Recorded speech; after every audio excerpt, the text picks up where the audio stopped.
En tout cas, on était parti à un anniversaire dans la Somme. Oui. Bonsoir tout le monde, ici Monsieur Cacahuète et, Zou, et Zou dans la pièce d'à côté. Aujourd'hui, nous sommes samedi 11 mai 2024, il est 22h24. Ce soir, dans ce nouvel épisode de Parlons DVD, on a regardé un film, ou plutôt un téléfilm, je crois, si je dis pas de bêtises, et il s'agit du film Le Retour de Merlin, la légende continue, avec dans les guests Tia Carrère, connu surtout pour Cinefox l'Aventurière, et Adrian Paul, connu surtout pour la série Highlander. C'est d'ailleurs précisé sur le devant de la jaquette. Alors, il se trouve qu'il y a quelques années, on a été pour l'anniversaire d'un couple d'amis à Zou, dans la moi, je suis Somme. pas sûre de l'anniversaire d'un couple, c'était Oui, l'anniversaire d'une des deux personnes d'un une couple personne. d'amis. Oui, bon. Bref, il y avait un anniversaire, on était invités. C'était dans la Somme, et puis Le euh, lendemain matin. le lendemain matin, il était une fois Cacahuète et Zou qui étant partis avant de rentrer à la maison, on est passé par une À 6 heures brocante du matin. à 6 heures du matin pour la faire à l'ouverture, tant qu'à faire. On avait regardé la veille sur nos smartphones et on avait vu qu'il y avait une brocante intéressante qui était pas très loin. Donc on s'est dit on va faire d'une pierre deux C'était sur coups. notre route de retour. Voilà, c'était sur la route de retour. Du coup, on ne sait plus trop si cette brocante elle était dans la Somme ou dans la Picardie, puisque les deux sont limitrophes. Après, je suis un peu nul en géographie. Du moins, c'est ce qu'on essaie de se souvenir. Depuis tout à l'heure, on se pose la question. Toujours est-il que, comme d'habitude, au niveau des brocantes, on regardait à la fois les jeux vidéo et les DVD. Et il se trouve que c'est pas courant, mais on est tombé On a été sur apostrophé par oui, on a été des accosté sur un stand où on était en train de regarder les DVD qui étaient posés sur la table. On s'est fait accoster par un jeune homme et sa mère, je crois, si je dis pas de bêtises. Ouais. Et du coup, ils nous ont reconnus, ils nous ont demandé si c'était bien nous, Cacahuète et Zou, et ils nous ont parlé un peu. Cacahuète, parce que moi, on ne voit pas beaucoup avec Oui, moi. après, ils ont parlé de neige, de Carla. Et puis, du coup, on est resté à parler un moment sur ce stand. Moi, j'ai trouvé ça plutôt cool On a de. acheté on lui avait acheté des DVD. Ouais, en fait, nous, on était sur le point de leur acheter des DVD. On était en train de regarder certains titres qui nous plaisaient. Et puis, ils ont proposé de nous les offrir gratuitement. On en a acheté quand même, hein. Il me Euh, semble. non, pas sur ce stand-là, on a acheté sur d'autres stands. Sur ce stand-là, ils nous en ont donné deux ou trois. Peut-être trois, je crois. Donc voilà, donc il s'agit d'abonnés de la chaîne Cacahuète qui nous ont reconnus et du coup qui nous ont proposé des DVD. Et parmi ces DVD là, il y avait ce film-là, Le Retour de Merlin, la légende continue. Je m'en souviens maintenant. Et les autres films, j'ai un petit trou de mémoire, mais on les a dans la collection. Ça me reviendra quand on aura les boîtiers dans les mains. Voilà, c'est vrai qu'on a tellement de films en retard sur la collection qu'on n'a pas le temps de tout regarder, mais on y arrive à un moment donné, au fur et à mesure, on arrive à regarder les DVD. On en regarde deux ou trois par semaine. Donc voilà, je voulais faire un petit coucou à ces deux personnes s'ils continuent à nous regarder sur la chaîne. On lui Euh, laisse un petit message. Salutations à vous deux et encore merci. Voilà, donc je sais pas si vous allez vous reconnaître. Voilà, je tenais à le souligner quand même en début de vidéo. En tout cas, ça nous avait fait très plaisir ce petit moment où on était resté à parler eux C'était sur. bien parce que je me rappelle le mariage, t'habitais pas encore dans le jardin. Oui, donc à ce moment-là, ça nous avait fait très très plaisir ce petit moment où on était resté à parler avec deux de nos abonnés et puis on avait passé un bon moment sur leur stand et on était reparti avec des DVD supplémentaires dans la collection. Donc c'était plutôt cool. On avait passé une super matinée. Donc voilà, c'était parce que je voulais quand même le dire. Là, concernant Merlin, avec Zoo, il y a des thématiques où on essaie de pas forcément de faire le full set, mais dès qu'on voit un DVD qui est dans cette thématique, on le prend pour notre collection, même si le film est pas forcément super bien. On a vu des films très cool et d'autres des moyens ou pas terribles, notamment le fameux Robin des Bois avec Max Boublil, l'humoriste, qui était vraiment pas terrible du tout. Je vais Euh, regarder parce que ça Robin des Bois. Voilà. Donc parmi les thématiques que l'on fait vraiment à fond quand on trouve des DVD, c'est tout ce qui touche aux légendes arthuriennes, le roi Arthur, Merlin l'Enchanteur, Robin des Bois, tout ça. Dès qu'on en voit, on prend pour la collection et on les regarde avec plaisir. Hein? Et Ryan Reynolds, Oui, mais là c'est parmi les acteurs, Ryan Reynolds par exemple, surtout pour Zoo, mais moi aussi j'aime beaucoup. Mais après, moi au niveau des acteurs, il y a Mila Jovovich, il y a Ellen Page, maintenant Elliot Page, et d'autres acteurs que je trouve très intéressants, aussi Nathalie Portman, et du coup j'essaie d'avoir un maximum des films de leur filmographie en DVD. Donc voilà. Pour revenir à ce film-là, alors ce film-là est assez particulier puisque l'histoire va se passer dans plusieurs époques, voire dimensions différentes. D'une certaine façon, ça me fait penser un peu à un film avec Gérard Jugnot qui était piégé dans la lampe d'Aladin. Et lorsqu'il était dans la lampe d'Aladin, il se trouvait en fait dans notre époque contemporaine, mais dans la ville de Londres où il pleuvait tout le temps. Et lorsque quelqu'un frottait sa lampe, il se retrouvait dans le désert à devoir exaucer des souhaits. C'était un téléfilm en plusieurs parties, il se passait pas mal de péripéties et c'était passé plusieurs fois à la télévision. J'avais beaucoup aimé, donc ça, si je pouvais les retrouver en DVD, ça serait assez cool. Je me souviens plus si ça s'appelait Alibaba ou Le Génie d'Aladin ou Aladin. Je sais qu'il y avait Gérard Jugnot dans l'histoire. il suffit d'aller sur la filmographie de Gérard Ouais, voilà, sur la fiche de filmographie de Gérard Jugnot, on doit pouvoir retrouver. Après, c'est peut-être pas très simple parce qu'il doit avoir une sacrée fiche maintenant sur Wikipédia. Après, par certains aspects, il peut faire penser également un petit peu au film Les Visiteurs, où les chevaliers du Moyen-Âge se retrouvent à notre époque, sauf que dans Les Visiteurs, on est plutôt sur du rire assez gras. Là, on est sur un téléfilm de qualité assez moyenne dans l'ensemble, que ce soit les effets spéciaux, les doublages français et autres, mais voilà, ça passe plutôt bien, même si ça vieillit. Alors c'est surtout les effets spéciaux qui ont vieilli. Certains moments où les doublages français étaient un peu limites, où ils sont pris un peu des délires, mais dans l'ensemble, globalement, ça passe encore plutôt bien. On est sur un film d'aventure plutôt qui vise plutôt un public familial, de préférence avec des enfants. D'ailleurs, parmi les personnages principaux, il y a deux petits enfants qui font partie du groupe de héros. Au niveau de l'histoire, donc c'est le genre de film qu'on pouvait voir par exemple à la télévision à l'époque, dans les années 90, quand il y avait le Mardi c'est permis sur M6. Oui, non, mais le film, oui, je suis d'accord avec toi, le film des années 2000, mais c'est le genre de film qu'on aurait pu tomber s'il avait existé dans les années 90, dans l'émission, dans les périodes de Noël ou dans le Mardi c'est permis sur M6, où il m'a fait penser au début un peu à la caverne de la Rose d'Or parce que ouais, sous certains aspects visuels, avec des teintes de couleurs violet, vert, ça fait penser un peu au style design, un peu inspiration la caverne de la Rose d'Or ou la légende d'Alizéa par certains aspects. Euh, nous on est fan de ça parce que c'est des choses qu'on voit. Oui, ça fait partie de notre jeunesse. Du coup, c'est plutôt cool de revoir ces petits côtés un peu kitsch dans le téléfilm. Après, c'est aussi le genre de téléfilm qu'on pouvait trouver au début de la TNT sur les chaînes style Énergie 12 et autres. Donc, voilà. Bon, c'est sûr que quand on voit Adrian Paul et Tia Carrère, on s'attend à une aventurière pour Sydney et à un immortel très bagarreur pour Adrian Paul.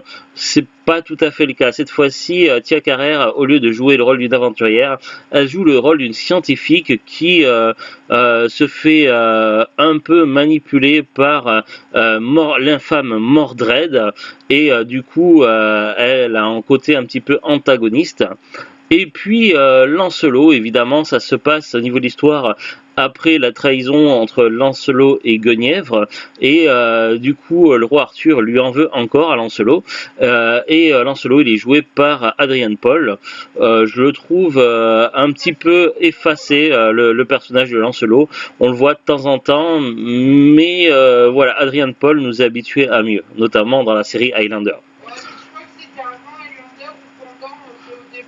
Ouais, c'est plus ou moins à l'époque d'Highlander, même un peu après, ça dépend. Voilà, même dans des téléfilms de série B, j'ai vu Adrien Paul plus concerné dans d'autres films. Là, il était un petit peu effacé après, peut-être que c'était voulu par le réalisateur ou le scénario. Je ne sais pas. Sinon, pour revenir à l'histoire, il y a eu un rapide quelques phrases au début qui expliquent un peu le contexte, mais le temps évidemment qu'on monte le son pour entendre ce qui se passe, on loupe la moitié. C'est pas grave. On était à table au début du film et après on a terminé le film dans le lit avec le grand écran de la télé, puisqu'on a pu avoir une super télé pendant les French Day. Bref, donc ça c'est une autre histoire. Du coup, on était bien, on était presque comme au cinéma, mais à la maison. Pour en revenir à cette histoire, donc tout ce que l'on connaît du monde de la légende ou des légendes du roi Arthur et de Merlin, c'est considéré comme du passé. Là, Merlin combat toujours Mordred, mais il faiblit. Mordred a des capacités magiques très élevées. Il est en possession d'Excalibur. Bref, le monde va mal.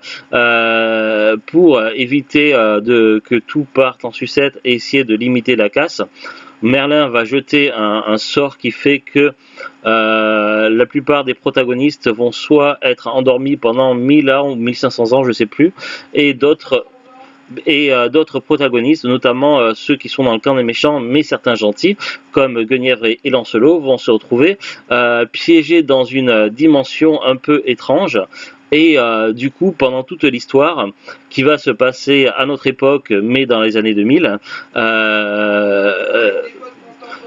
voilà, avec l'aide, donc Mordred de son côté piégé dans sa dimension avec l'aide des sorciers et de sa mère, il va essayer d'influencer une scientifique par l'intermédiaire d'une voyante et essayer de tout faire pour ouvrir une brèche dans notre monde et venir conquérir le monde et devenir maître du monde tout simplement et en finir une fois pour toutes avec Merlin.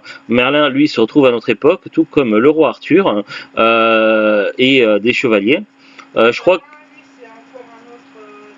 Ouais, je crois qu'il y a Gauvin dans l'histoire aussi, si je dis pas de bêtises, mais Gauvin, il a un petit côté psychopathe, hein, il fait un peu peur. Rien à voir avec le Gauvin de la série Camelot. Voilà, donc ce petit monde va se retrouver avec un côté à la fois médiéval, mais à notre époque, toujours dans les années 2000, et non pas à notre époque en 2024, et également avec ceux qui sont piégés dans la dimension, et des gens de notre époque, et des gens de pas notre époque. Voilà, c'est tout un bazar et évidemment deux petits enfants vont faire tout leur possible pour contrecarrer les plans de Mordred et pour aider leur famille à se sortir de tout ça. Évidemment, il va être question de magie, de surnaturel, d'aventure, de combats plus ou moins épiques et également de possession démoniaque avec des esprits fantomatiques, squelettes et tout. Oui.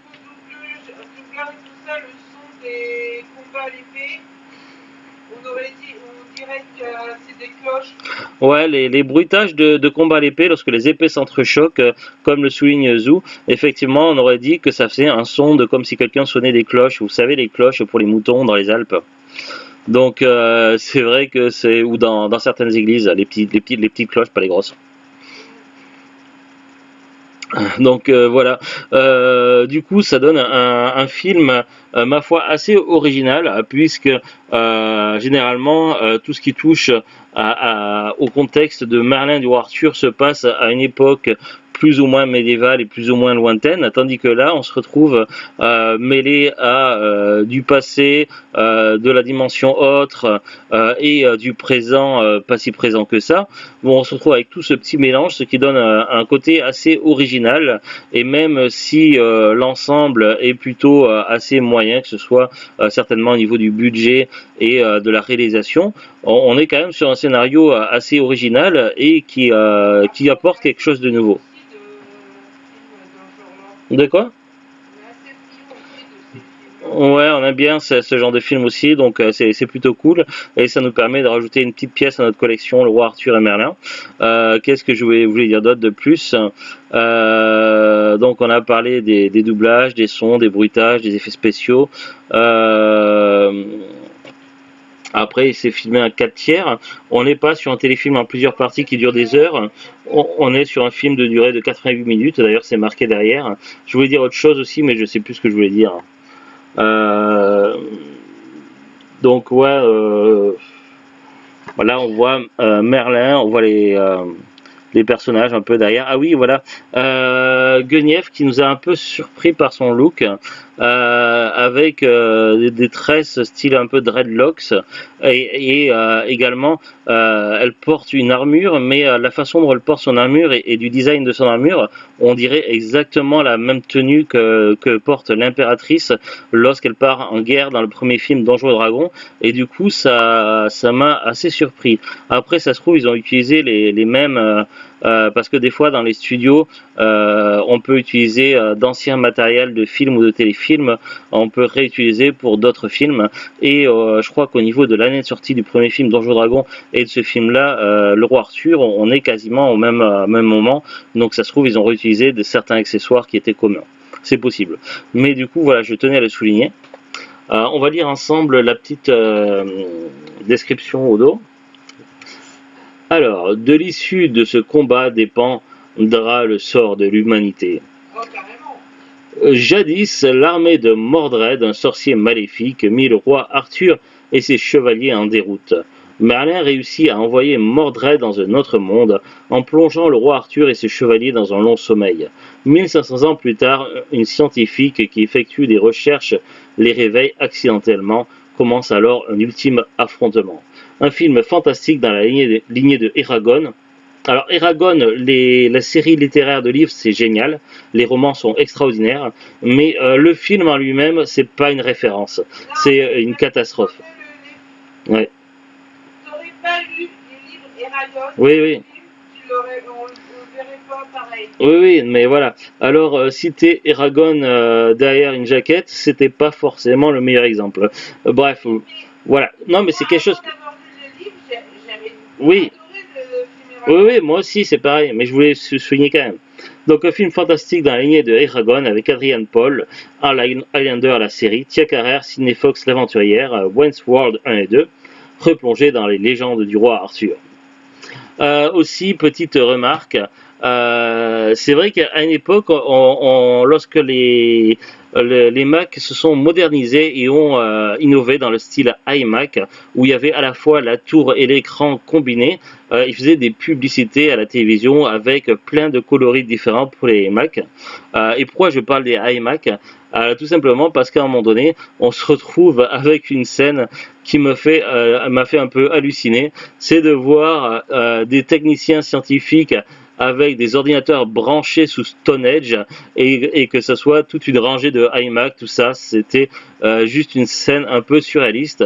Il suffisait qu'il pleuve un peu et les ordinateurs, ils étaient cramés, donc c'était un peu étrange.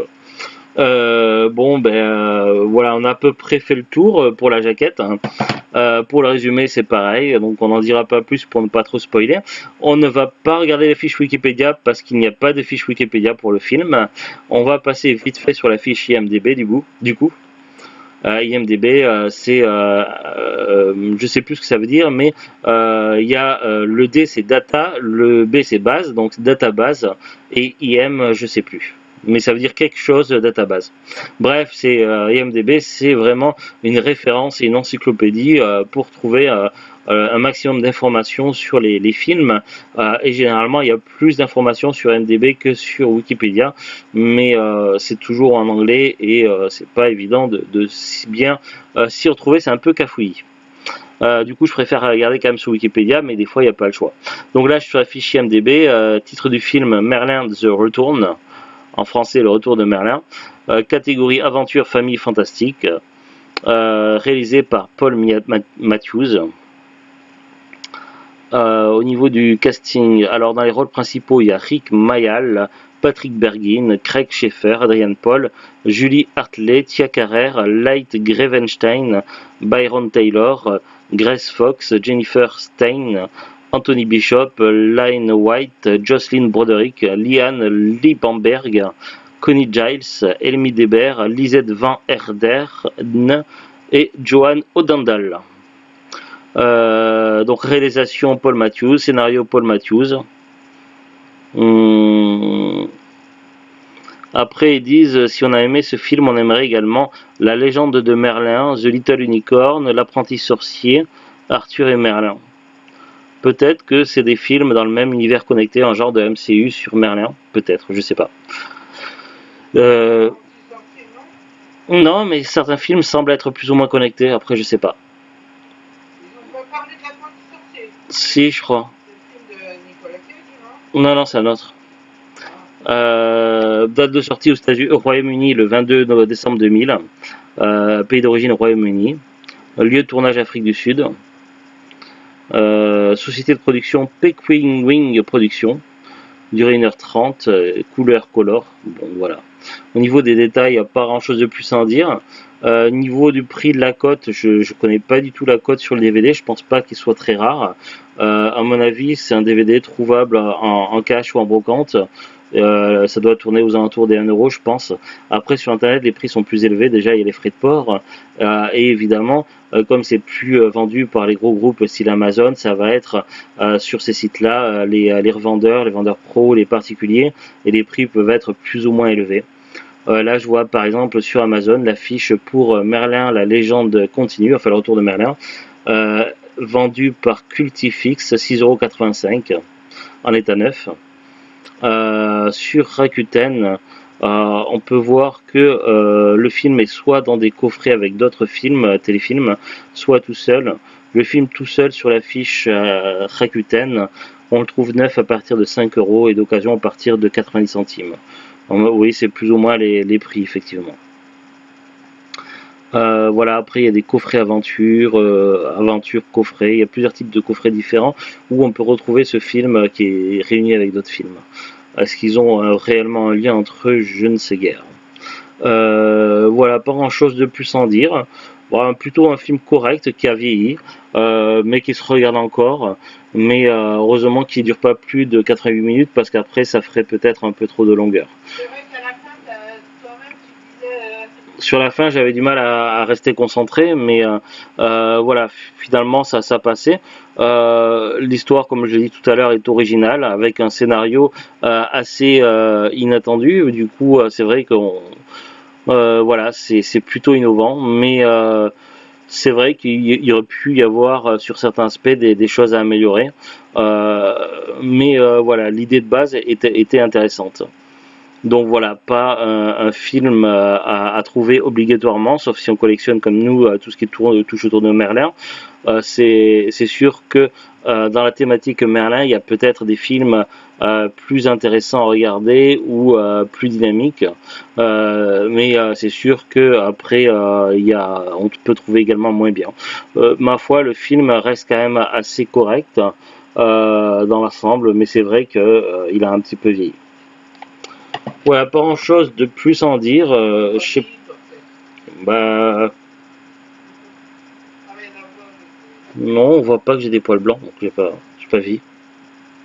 Et puis en plus, j'ai une super coupe de cheveux, ça fait un aileron de requin. Franchement, pour arriver à se coiffer comme ça, c'est incroyable. Je suis sûr que quand quelqu'un voudrait se coiffer comme ça, normalement, il n'y arriverait pas parce que pour arriver à les faire tenir debout comme ça, c'est tout un travail. C'est quand même, il faut arriver à s'installer sur le lit et à caler sa tête dans les coussins d'une certaine façon pour que les cheveux prennent le volume comme ça, en vague et en aileron de requin. C'est vraiment un truc incroyablement difficile, on ne sait pas comment j'ai fait. Et évidemment, c'est de l'ironie du second degré que je fais parce que je ne me suis pas coiffé du tout et je ressemble à rien. Et voilà, c'était pour conclure cette vidéo. Non, voilà, je ressemble à rien et j'en suis fier. Donc voilà, c'était Monsieur Cacahuète.